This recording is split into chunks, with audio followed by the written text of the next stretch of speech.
така победив, значи убедливо на надпреварот со 37 поен повеќе од второто место. И исто така многу сакав да победам затоа што следна година во март као награда, тоа е наградата за првото место, од лаваца не носат на Европски Интернешнл.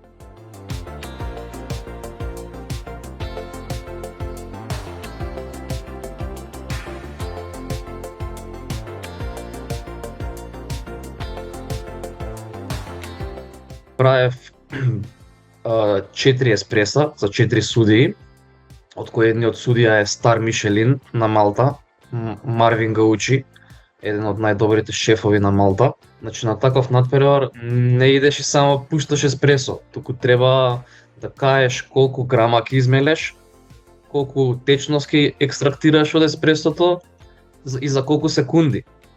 Значи тоа е баш техника.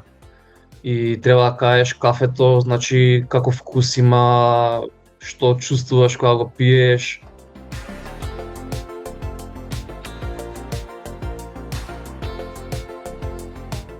Точно направив се како што кажав, значи измелив 18,5 грама еспресо, за 24 секунди екстрактирав 20 мл еспресо.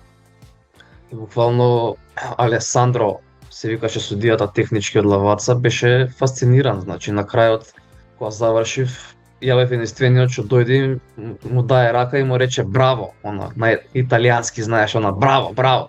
Значи беше фасциниран. Коктелот мораше да биде безалкохолен и да има доза еспресо во него. Значи одлучив да направам коктел што е поврзан со кафето. Кафето кое го користевме тој ден, значи е направено да има dark chocolate и hazelnut notes, значи темно чоколадо и ноти на лешник. Исто така од кој зрната од кафе се природно ферментирани, исто така има вкус на вино.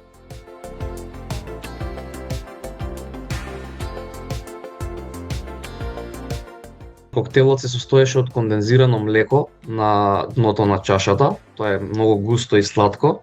У средината е течноста, значи 25 мл од безалкохолното вино, што е инфузирано со путери и кафе. И имаше 5 мл сируп од лешник.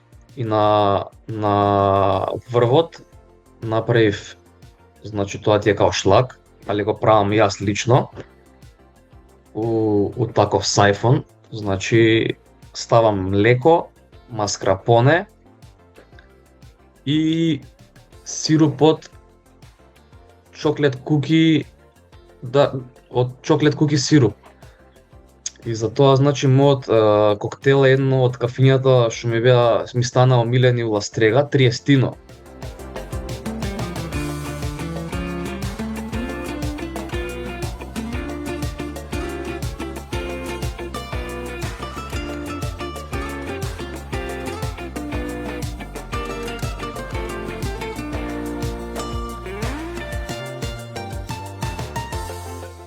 После пандемијата отидов за Малта и таму се вработив буквално за 5 дена.